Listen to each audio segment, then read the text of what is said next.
Welcome to the Blogger Genius Podcast, brought to you by Milotree. Here's your host, Jillian Leslie. Hello, my friends. Welcome back to the Blogger Genius Podcast. I am your host, Jillian Leslie, and I am so happy that you are here listening.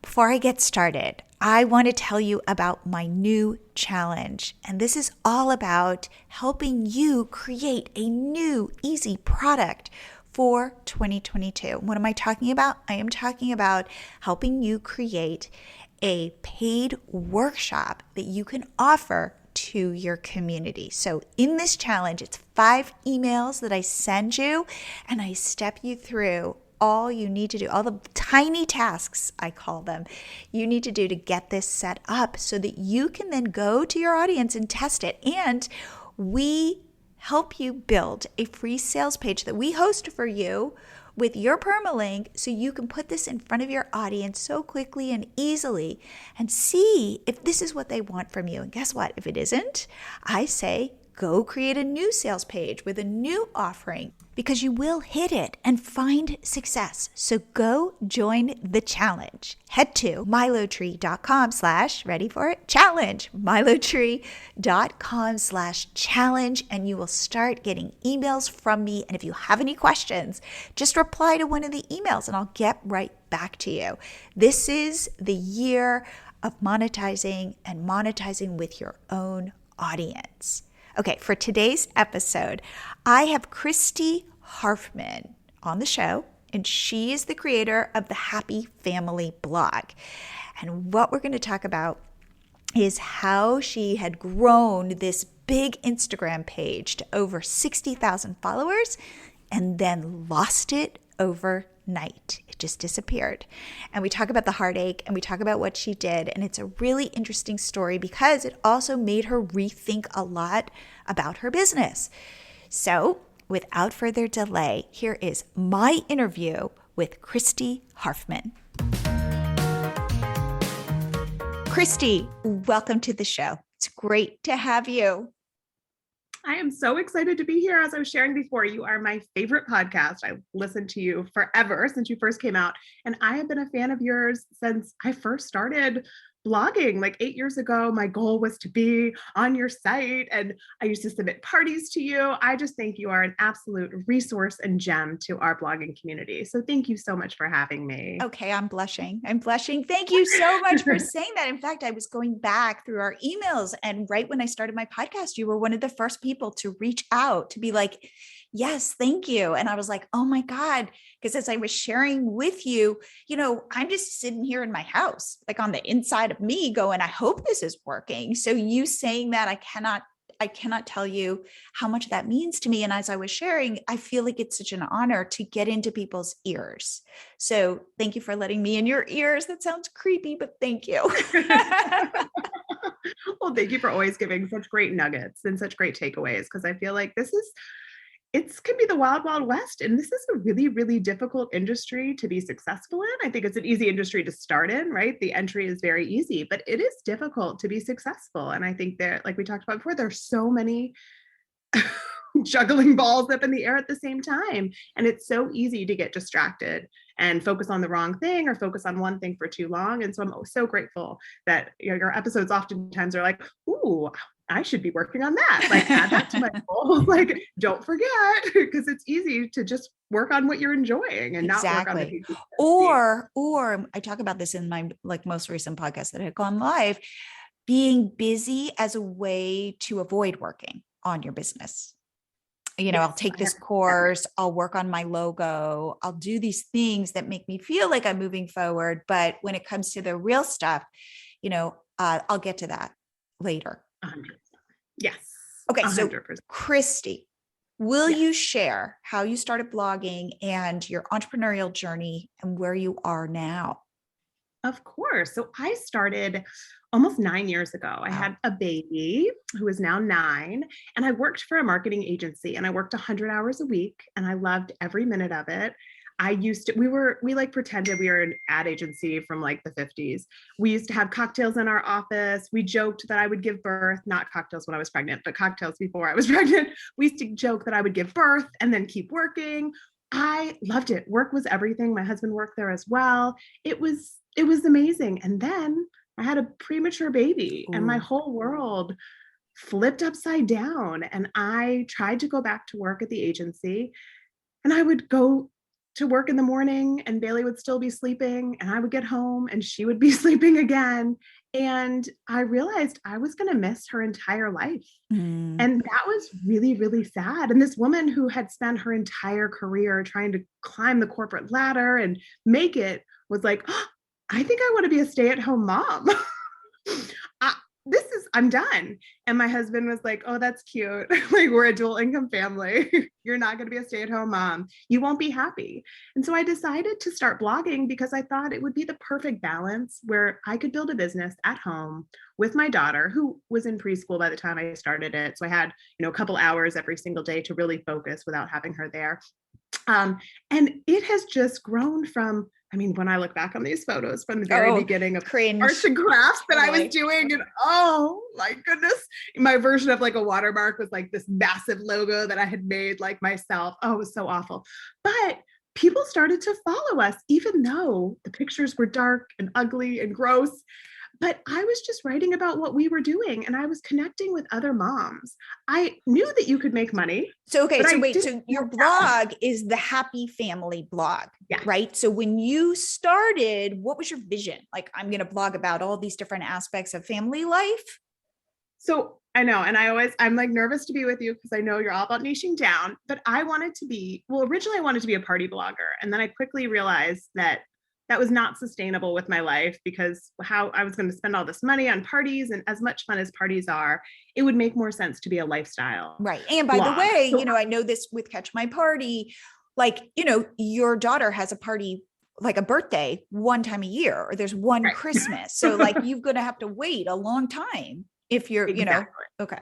Yeah, or you're going to be, I was like buying stuff and doing like fake setups, and then people were getting upset because they thought I had a party, and I was like, no, it's a stylized shoot, and they're like, I don't know what that is. Mm-hmm. And I'm like, Mm-hmm. okay. So now now my back bedroom was filling up with all this like crafting stuff and party supplies, and my husband was like, what is going on? So then I quickly realized my greatest strength is my positivity, and I want to help people find the joy in the everyday. So we all know that being a mom and a business owner, even just a stay-at-home mom alone without the business, is difficult and chaotic, and the days are so long. I wanted people to be able to find joy in the everyday. So I wanted to share easy recipes, crafts, travel, so that families could come together and really enjoy their time spent together. And that's really what I've stood by the entire time. And I'm excited that as my family has grown, my business has grown with me. But really, I've stayed true to the core besides the parties. I still do parties, but I don't do over the top parties anymore because it's just not good for my family. One, my husband doesn't like them.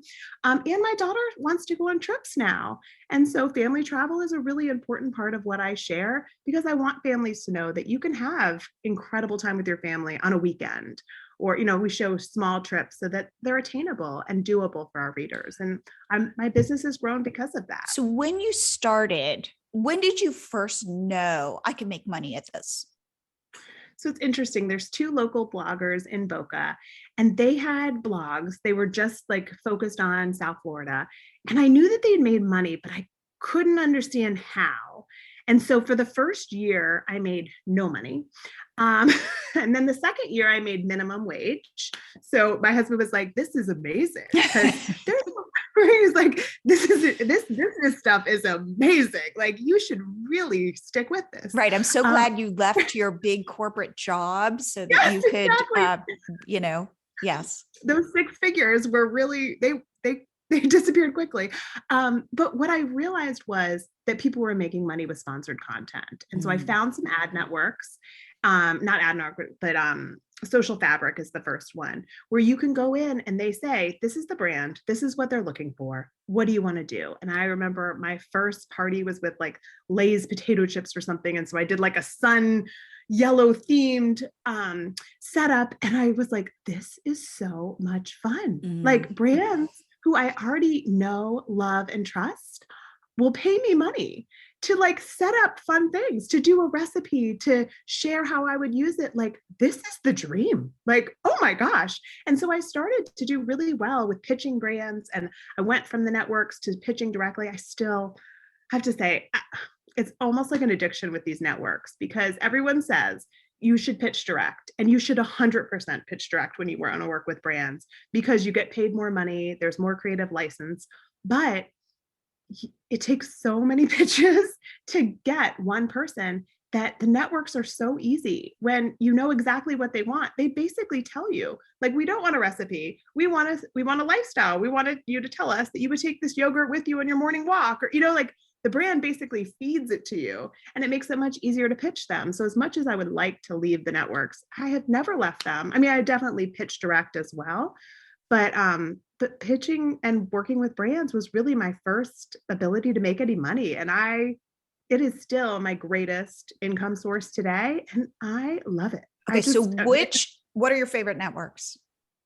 So Social Fabric is still one of my favorite networks. It was historically had really, really low rates. Okay. But back in the day, they still boost your post if you're selected. And so before I knew about Mediavine and all these things, I used to have 100,000 page view months, and I didn't know that I should apply for Mediavine, and I didn't. So I missed all this ad revenue, but there were like all these things that I could have done with that. But now their rates are much better. So they're definitely my favorite. Activate is another good one. Those are probably my two favorites. And then Sway, I work well with. So, I mean, I think if you're starting out, being able to go in and it's a great way to start, to have your first brand contract, because they're just, like I said, it's so much fun. I just pinch myself. Like, so oh my gosh, okay, me to do this. As a blogger, as a lifestyle blogger, I'll call you that. Yeah. How often are you blogging, and how often are you doing sponsored content? It's a very good question. So I'm not very regimented with that. So I really do content when it fits my family, because I have a 1-year-old. And so my days of being able to work 60 hours a week on this business have really scaled back. My son is home. My husband, fortunately, works from home as well. So I really blog. I do a new recipe when I found a new recipe that works well for our family. I share about family travel when we go on a trip. And then I share about brands when the contracts come in. So I don't really have a set way. I used to. The biggest mistake I did make, and I would say, if I could go back in time, was I used to just write about anything, right? We would make a bird feeder, and I would be like, look at the bird feeder. I'd wake up back in the day, I'd wake up in the morning and go, what recipe do I want to make today? What craft do I want to make today? Like, I had no concept of, oh, wait a second, I need to be thinking about what people are looking for, not what I care about. So, okay. 100%. But we all thought this. Right? Because it seemed like you just build it, they will come. Yeah, totally. But now I still do that. But now then I go into SEMrush and I look to see what the volume is and how competitive the keywords are, because I don't want to write, we're going on a trip to Jacksonville this weekend. And I'm writing the blog post now before we go. And the first thing I did was go and look at the keywords, because I want that post to rank for SEO. If it doesn't, then I'm going to have to work really, really hard to get the page views. The page views don't just come. Like, I think at the beginning, I just thought like, oh, you get these dedicated readers, and every time you do a new post, they just come. Right. They're following. They know. Oh right? My God. Totally. Just felt it. Yeah. So now, so are you talking then about, on average now with a 1-year-old, one post a month, one post every 2 months, one post every week? Yeah. At least a post a week. Okay. So, and then it's funny, I look at Instagram and my blog as almost two separate things. Ooh, because an Instagram post I will do and sometimes not write a blog post for, because my Instagram audience wants a pretty picture and some quick inspiration. And sometimes I don't have the bandwidth to do a full blog post for it. And so sometimes I can batch create content for Instagram and go and create a couple of Instagram posts and have those saved for later. I should, if I was a good blogger, I would then make those into full-blown blog posts. And if you have the time, I think that that's the best way to do it. I know we're going to talk about losing my Instagram account and how that really makes you say, oh my goodness gracious, do not depend on Instagram and Facebook for your business. Right. But it has been a really important part of my business, a huge part of my following. I have, over 60,000 followers on Instagram. And so they want consistent content. And so I post on Instagram at least 4 to 5 times a week. Okay. And when you are posting on Instagram, what does that mean? Is it a post, an image, a video? Are you going live? Are you doing reels? How does that work for you now? Yeah. So it really depends on what the content is and sort of what format I share it in. So I try to do, if I do a single image, I try to do multiple images because they say that carousel images work better because it's all about the Instagram algorithm, right? So the number of touches on your post are impacting how many people are seeing it. So if you give people a chance to interact with your content, then you're telling Instagram that, hey, this is good stuff. Where if you have a single photo, the chance of somebody just liking it, commenting or sharing it or saving it is not as good. So I try to do multiple images. So I do a carousel. I've been experimenting with reels, and I have to say, God love Instagram, right? They tell you that they want video and that they want reels. And then they invite you to their creators program so that you can get paid bonuses for doing reels based on the number of views. And then you sign up for it. And then they stop showing your content to your followers. So I'm seeing it from a lot of friends who are saying, like, I don't understand. I signed up for this program. I'm creating the same type of reels and my views have just like plummeted, and I'm having the same challenge. So I know a lot of people are having great success. That's a great way to gain followers. And I look forward to that in 2022, but that has not been my experience with reels. I don't do like dancing reels. I do recipes oftentimes with a reel because I think it's an easy thing to shoot overhead and share. I do a lot of our trip recaps on reels. So content that I think should be performing well, but I have not figured out the secret sauce of how to get the followers and how to get the good engagement. I get much better engagement on my images, which goes totally against what Instagram said recently. Like, we're not a photo sharing app. Totally. Now, what about stories? Are you speaking directly to your audience? Like, how do you use stories? Yeah. So the other thing with stories is Instagram really wants you to show engagement. So I don't know if you've noticed, but a lot of people now are putting polls all the time. The question boxes are really important. So when I do those, I do see an uptick in stories. I try to post on stories every day, a combination of my face talking, sharing other people's posts, sharing relevant posts of mine. I've recently started to share more like affiliate links because after my Instagram debacle, I realized that I said to you in the email, like, I was lying to myself. I know that I should have 7 streams of income, but I was counting Instagram as multiple streams because I have some brands. So wait. Let's do it. Let's talk about what happened, because you reached out to me. So tell me what happened of all your social media networks, Instagram is your gold, right? That's your bread and butter. But I don't know. I do want to know if you were making money from Instagram or if it's more kind of brand building. So let's start there. Were you making money? I'm sure you were sharing stuff from sponsors on Instagram, and they're very interested. Yeah. So I said when I first started, I'm going to focus on Instagram. And then after Instagram, I'm going to focus on SEO. And then I'm going to go to Pinterest.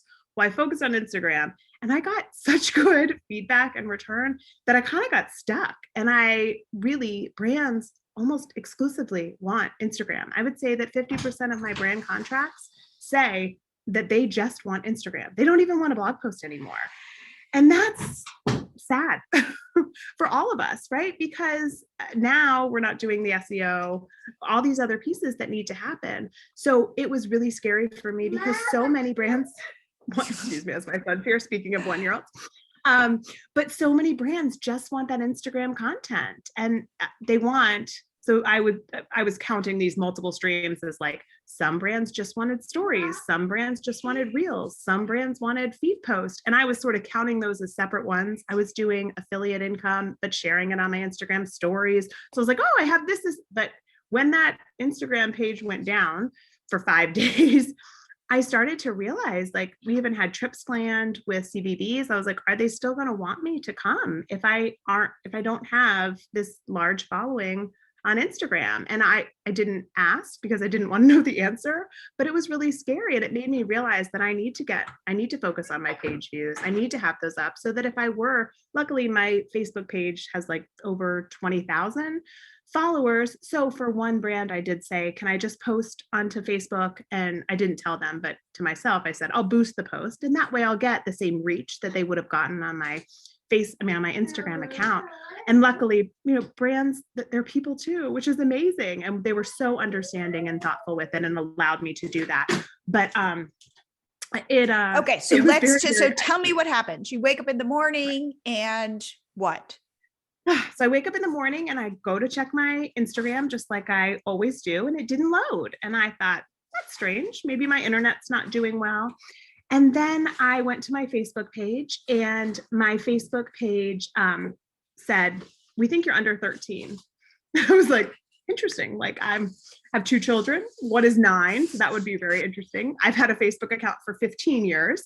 So you think you'd go back to see like when this account started, but I uploaded my ID and they're like, great, here's your page back. So I got my Facebook page back almost immediately. And then my Instagram page didn't come back. And I didn't really think anything of it. I thought, okay, this is like a gift from the internet gods, right? I won't have to focus on this for today. And then a couple hours later, my first brand reached out and said like, hey, are you okay? Like your post is down that you posted for us. Is everything all right? And then I started to get a little panicky. The challenge is it's really difficult to get a hold of Instagram. Yes. So for the first day, I didn't do anything because I thought I had already provided them my ID, which is what they asked for. I thought that they were just going to take care of everything. Well, that's not the case. So I finally posted on my Facebook page and said, hey, does anybody have a contact at Facebook? Like I am now a day without my page. I've now had multiple brands reach out. One brand who I work with every month was like, I thought you quit. I was like, what? Oh, okay. I mean, I guess. Wait, just one second. Oh, wait, I just want to hear, do you mind? Oops. What did I just do? Oops. Sorry, I just muted because I want Kurt to go in the other room. You have to go into the other room, okay? Just one second. They're going to go into the other room. I see him go. Oh my goodness. All right. Trying to think where I was. So you were saying that you thought it would, that it like you waited and it's not coming back. So I finally went to my Facebook page and I did a call out to my friends and just said, does anyone know how to get in touch with Facebook? I had a couple of friends that worked there. I reached out to them and they all said, listen, we are so siloed. I would love to help you, but I don't know anybody who works in that department. I couldn't even get you. So one friend gave me a URL that allowed me to fill out a form. And the form said, like, let us know what happened and we'll get back to you if we can.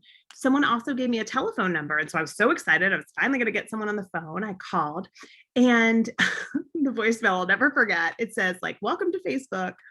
Basically, we get a lot of calls. We probably won't call you back, but leave a message and we'll try. And I was like, oh my heavens, how can you run a business like this? Like, and I spend a decent amount on ads with Facebook and Instagram as part of my business strategy. Like, there was no support. So I finally got somebody and they said, we'll do a manual review of your account and see what's going on. So I was like, all right, good. So I went to bed. I woke up at 4:00 in the morning thinking about it. Of course, I rolled over, checked my phone, and they said, thank you. We've done a manual review. We see that you've broken community standards. Your account has been disabled and will be deleted in 7 days. So I was like, oh my God. I was bawling my eyes out. My husband wakes up. He's like, what's going on? I'm like, this is insane. And like we talked about, my blog is called Happy Family Blog. I literally post like happy content about recipes and travel and family fun. The most controversial thing I've posted about is vaccinations because I believe that people should be vaccinated. I posted about it before the pandemic, during the pandemic. That is my most controversial thing. And so I was like, I can't even. So I said to the lady, could you please like tell me what it is? And they couldn't tell me anything. They wouldn't give me any details. My account was like gone when you go to search for it. And so I said, if you go to my blog, you'll see this is the type of content that I post. If there's anything posted that doesn't align with what's on my blog, then I've been hacked. And she's like, oh, you think you've been hacked? Oh, no. And I was like, yes, I think I don't know. I was like desperate at this point. I'm like, yes, I think I've been hacked. Well, then that went to a hacking team, like a whole separate. So it almost worked to say that I was hacked because they did a manual review a second time. And this is like day 3. They're like, okay, we're going to reinstate your account. I was like, oh, yay. That took another 2 days though. But then on a Monday morning, I got my account back and they said nothing. They said, congratulations, here's your account. And I was like, congratulations. Like, what do you mean congratulations? Like, I literally lost years from my life. I have lost thousands of dollars because this is in the middle of Q4 when I'm pitching heavily. I stopped pitching for 5 days. I had to like post onto my Facebook account instead of my Instagram. Like businesses were calling me freaking out. Like they give absolutely no explanation. They don't care. They are just like, okay, you got it back.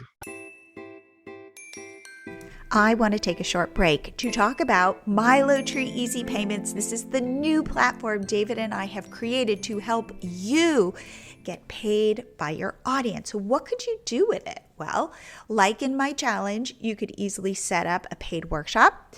You could set up a membership.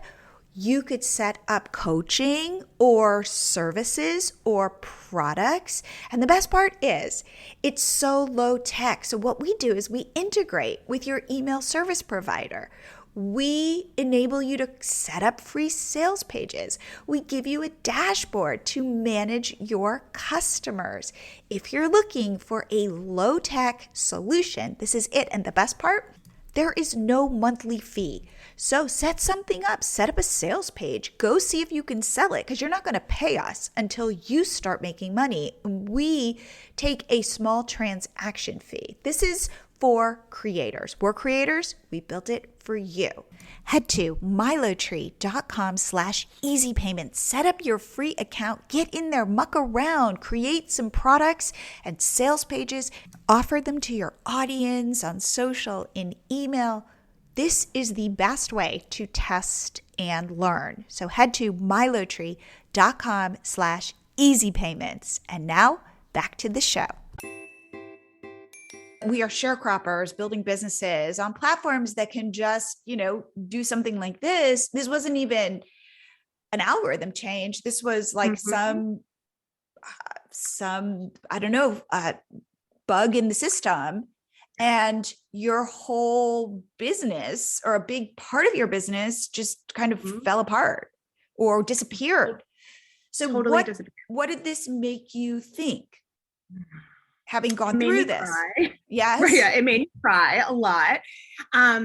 It made me realize that a couple of things. One, I need to know who my followers are on Instagram through other places. So I need to have them on my email list because what I would have loved to have done was to have emailed everyone to say, hey, this happened to me.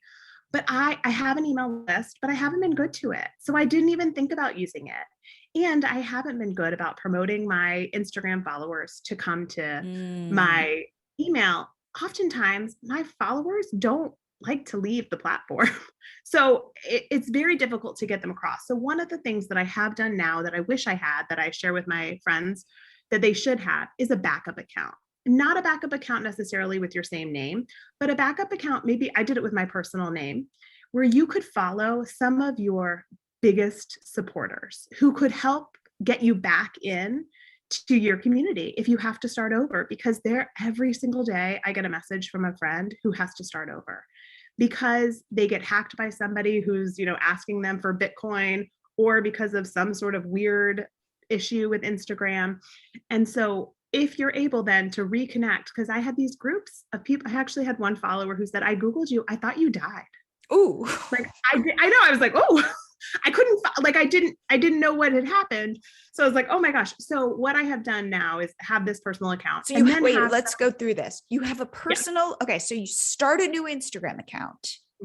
So on day 4, I decided to start a new Instagram account for my business. I should have said that part. So, and one of the things I learned during this process is if you are a content creator and you are not friends with other content creators, you are missing like the silver lining of this business. Because the people who were the greatest to me were my friends who are content creators. So one of my girlfriends, and she just changed her name, so I'll have to find out what she's changed her handle to. But she offered me a backup account that she had. She's like, I have like 7,000 followers on this account. I'm happy to give it to you so that you're not starting from zero. Oh my gosh. Right. And those are the type of things that you're like, oh my goodness, like how am I so blessed to have these women in my life, mainly women, a couple of men, but mainly women who are so supportive of my business, because my friends, they didn't get it. They were like, oh, ha, ha, ha, you got ID'd, ha, ha, ha. Because for them, Right. it's just a social, They don't understand it. Yeah. right? Yeah. They're showing pictures of their kids. So they don't, my friends don't, even my mom asked me, I've been doing this for, almost 9 years. And she asked me the other day, do you get paid? I was like, Mom, like, I mean, I love it. And I'm so grateful for this business, but like, I would not be doing this for 9 years full time if I wasn't making any money. Like, yes, I get paid, but I think my friends just didn't understand. And so the content creators who shared that account once I got it set up and shared and said, listen, Christy's starting over, like, please share her account, was just like the most heartwarming part of all of this. And I feel like it really made me realize, like, I'm not alone in this. And my friends want to support me and want to see me grow and want to, but some of my friends, I say friends, right? You have these connections with people online. And I feel like you and I have never met in person, but I feel like I am friends with you because you have shared so much of your life. That there were some people, like I just said, like, oh, my friend, I don't remember her handle, whose handles I didn't even remember, because we message back and forth every single day. And it's like a telephone number, right? You don't memorize all your friends' telephone numbers. And I was like, oh my gosh, like, what if I couldn't find these internet friends again? So a couple of people I became friends with on Facebook. It used to be my rule. I was only friends with people on Facebook who I had met in person, because that's more personal for me. But there were a couple of people that I was like, I need to be friends with you on Facebook. If anything were to ever happen, I want to be able to have, where I am, what's happening, but also have your support. And then I changed that account now to Happy Family Steals and Deals, because I realized that I'm missing a huge part of affiliate income. I was really focused on Amazon sales because having an Amazon shop is easy, but Amazon really ties your hands as a creator and trying to do affiliate sales. You can't, post their links in your emails. I realized that there is so much money to be made by sharing affiliates. So I have had Like to Know It for 4 or 5 years. It's a little bit more cumbersome than I realized it would be. So I had never done anything with it. It had been sort of sitting there saying like, oh, I'll get to that when. And so this really made me say, I need to like really figure out how to work Like to Know It. I created a Facebook group called Happy Family Steals and Deals. My husband loves to find the deals. And so it has been so nice to have had all these followers reach out to say, thank you. Like, you helped us so much with our Christmas shopping and our Hanukkah shopping by sharing like all these deals. I didn't have to go find them. And so I realized that while content creation is the part of this business that I love the most, there are other ways to support this community that I've grown that can be beneficial for them, but also a little selfishly beneficial for me as well, right? And it's a new revenue stream. Yes. And so as you're saying this, first of all, absolutely, this is like the hardest part, is getting our followers onto our email list. And as you're talking, I'm like going, use Steals and Deals as a way to get people onto your list. Like, I will email you once a week the best deals, like what's in it for them. Oh my God, who doesn't want an email with curated deals? No, that's a great idea. And post it like all the time on your stories with a link to say, sign up for this. Or if you can put together a 1-page PDF of like how to, I don't know, find great deals or whatever it is, and go get this and get those people, like those 60,000 followers, even if you get a small percentage of them over to your, like, keep working that, because though that is a real asset that you can control. I think that, when you reached out to me and told me you lost your page, and it was like, I had heart palpitations for you. No, I think because we all know what it would feel like. The other part of it is just because I'm a lifestyle account and I've shared so much of my family, like I was like, oh my gosh, I hope I have those photos and videos, especially from stories. So I think a lot of us create inside the app, especially for stories.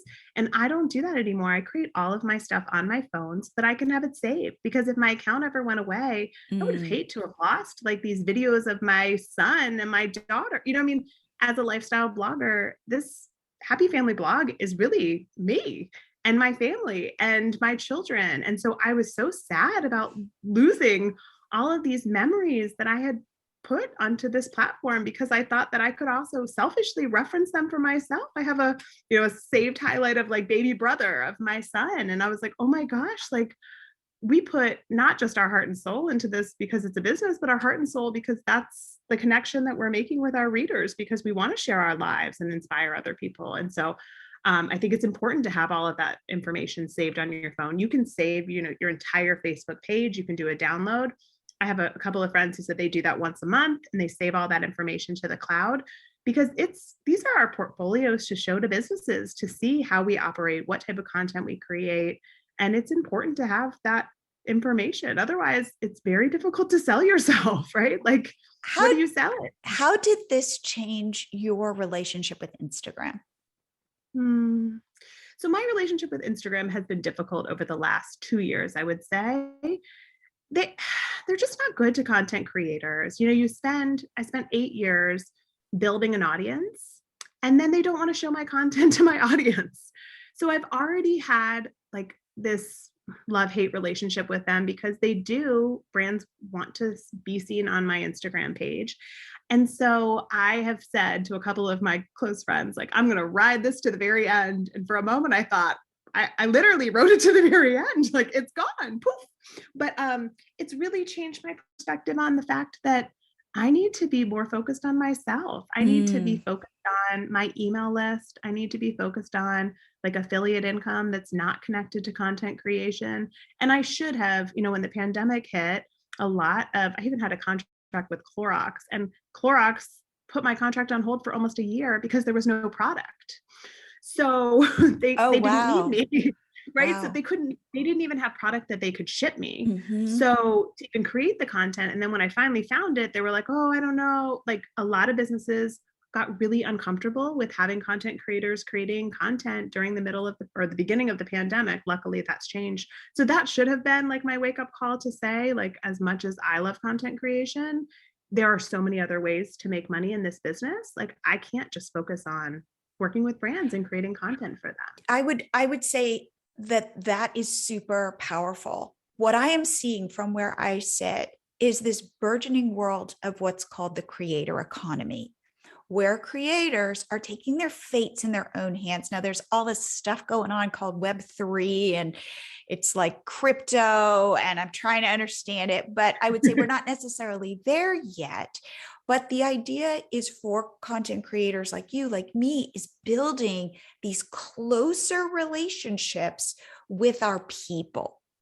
And then by doing that, we can listen to them more closely, we can get feedback from them, and we can provide them with the solutions that they're looking for. So you had no idea Steals and Deals would be a thing. You create it, and then people are reaching out to you saying, thank you. And you're going, wow, I didn't even know that this should be part of my business. But if you can take the middleman out. So for example, I know that there's all this talk in terms of the creator economy, like you're a musician and now all of a sudden you can start selling things directly to your audience. Like there are these things called NFTs, and you being near Miami, there's like this, it's a big thing there. But the idea is that you aren't as dependent on Instagram or Facebook or TikTok, that you get to go, hey, people, I'm here for you. I want to build a tighter community where I am of service and I make money from you. And this is where there's like all these paid newsletters on Substack where independent journalists are able to leave, regular newspapers and go directly to their people. So I want to put that into your thinking, especially for 2022. What I could love you create, products, services that you could offer beyond just, again, working with brands? Because all of a sudden there's supply chain issues and Clorox isn't on the shelf. And then it's Mhm. like there's so many things that have to happen between where you're creating content and you're getting paid for that content for Right. your, so it's like, oh, you've got all these intermediaries, you've got the platforms, the sponsorship platforms that you then have to work with, who then work with the brand, who that like, and that your audience is much further away from you impacting them. How do you bring your audience closer to you? And just even, for example, this is what made us go, let's create a payment platform, Milotree Easy Payments, so that you could say, I'm going to teach a live workshop, or I'm going to do a membership, or I'm going to create services, one-off services that I provide, or who knows what the options are. But I'm all about, for 2022, getting close. It's weirdly more intimate. It's like, Mhm. I say this, it's like weirdly, it's much more kind of one-on-one, like when you were talking about how you speak to other content creators daily. It's like, what if that were a way that you could be speaking to your audience and building those, you almost start building those one-on-one relationships. And then all of a sudden you go, whoa, I've got this mass of people who I can serve and monetize. It's like a Right. win-win. So that's Mhm. my kind of thesis, or what I'm really thinking about for 2022 is the power of the creator. I love that. No, and the selling products and services is what the piece that keeps coming back after all of this. And I know you had a great guest who, and I wish that I had remembered her name because I'm terrible with names, but she talked about building her email list, and she did gardening and Haley, yes, yeah, yes, I yes. loved the fact that you could be a gardener and figure out a way to sell products and services. And I'm like, if she could figure out how to sell products and services, like I have to be able to figure it out. And I realized that that is a 2022 goal for sure, because it just like the pitching. I mean, I am really good at pitching. I know how to pitch. Like I should be selling. It doesn't even have to be a course, right? It could be just a couple of pages. Here are the templates I use. I mean, I have bought other people's templates Ooh, over the years. all right. So here's the thing, which is okay. And I also have a thought about courses, which is they are hard and they are time consuming, and there's no guarantee that there are purchasers on the other side, that there are people who will buy it. So I would say, go put out, do a paid workshop, a 1 hour thing, teach it, see if people show up. I don't know if they Right. will. Go try it and say, I know how to pitch to brands. Like I have, look at my portfolio. Right. And start there and see, because there are so many people who would want your insights. In fact, I'm thinking I want to have you come back again so we can just talk about what is it to pitch to brands? Like, what are brands looking for today? Because I haven't done an episode like that for a while. So it's like, what knowledge do you have that you think is kind of like, everybody knows this? That like we don't weirdly value our own knowledge in the same way, because we're like, oh, it's like, what do I have to share? But really you do. And how can you? So what I would recommend is getting onto Instagram and saying, are there people out there who'd be interested in this? Like, float it. Right. And see. See if No, it's a people, great and they idea. might not, like, your audience might be like, you know what? No, I want that recipe, or I Right. want that parenting tip. Who knows? But there might be people who raise their hand and say, no, I would show up for that.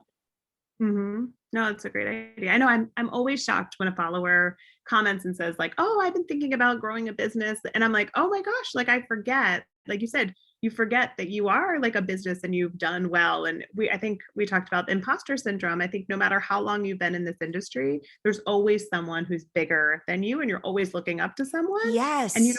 you kind of discount like how good you are at what you do. And I think that this piece made me realize like, oh my gosh, like I have literally thousands of brands that I have partnered with over the last 8 years. And like that's huge. And if that Instagram page was gone, some of those partnerships were Instagram only and they would be gone. That portfolio is gone. I mean, I still have the content that I could have showed them, but the engagement is so important. Brands, they want to know about your engagement.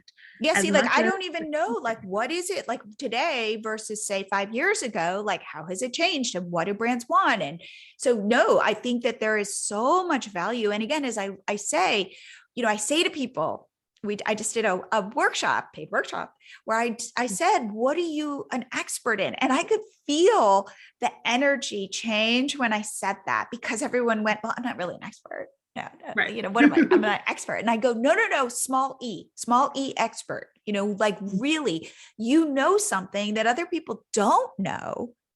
And how could you break it down for them and make it easy and give them, as I say, a win, where at the end of it, you've empowered them to go and do something, take action. And so it's so funny. I was recording a podcast earlier this week, and this woman said to me on the podcast, what's your word for 2022? And I was like, whoa, I hadn't thought of that. And as we were talking, and I've decided my word for 2022 is engage, which is different than kind of it's like engage is like kind of reach out, instead of connect, it was more like engage. Like, I'm going to really work on that in 2022. But then we were talking, and she said for her, like, the word start just kept coming up. And I'm like, ooh, if there's a word that I'd like to put out to everybody, it's the word start. I love that, because we get in our own way. And that's what, right? My husband started a new business in the last year. He's a real estate agent. And we realized, like, it's progress, not perfection, right? So if you're like moving the needle forward every single day, you are going to be so much further ahead than someone who, like me, has sometimes gets in their head, right? And that analysis paralysis kills you.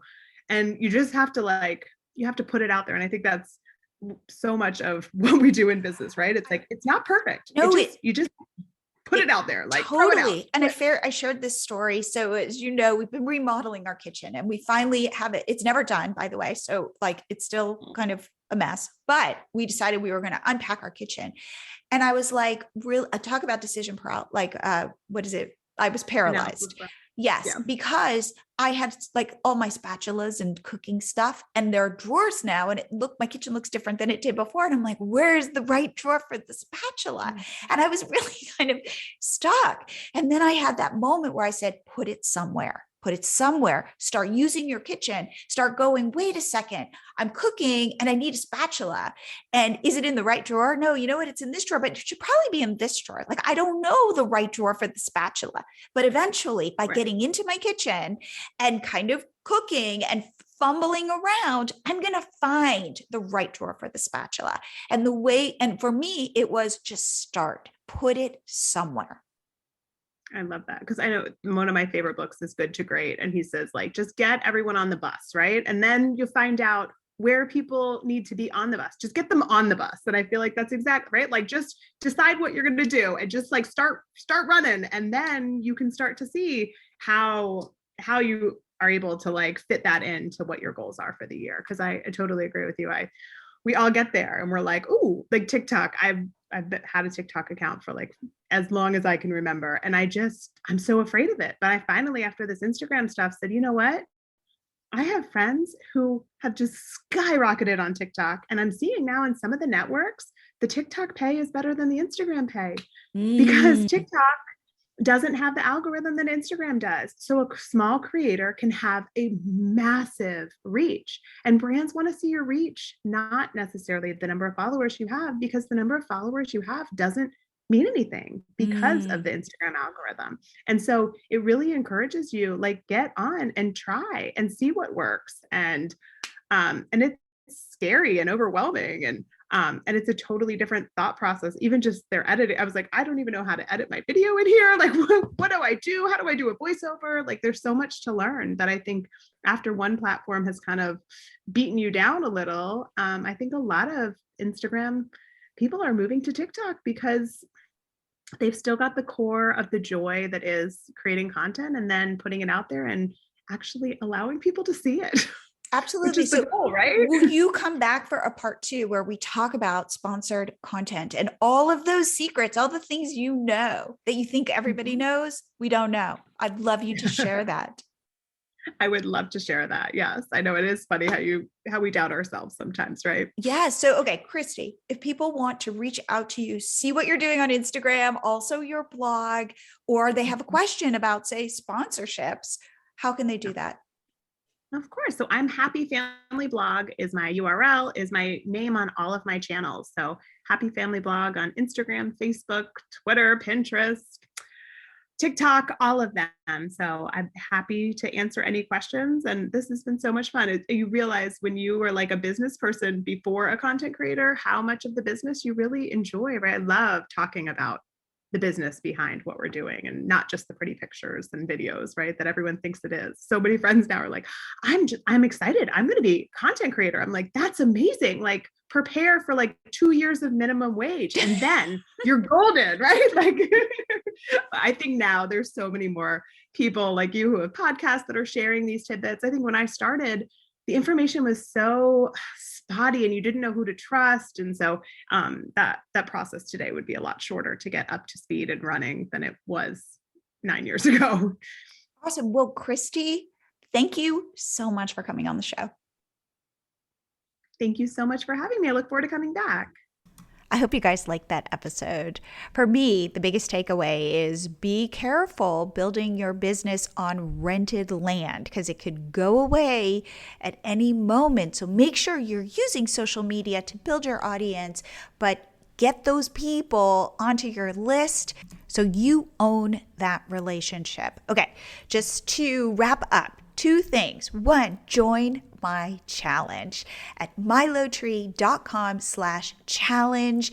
I really want to help you diversify your business and really get out there and put offers in front of your audience. The other thing is I've just re-engaged on TikTok and I am having so much fun.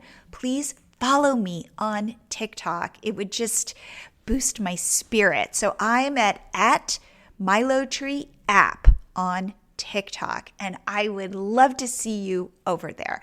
And I will see you here again next week.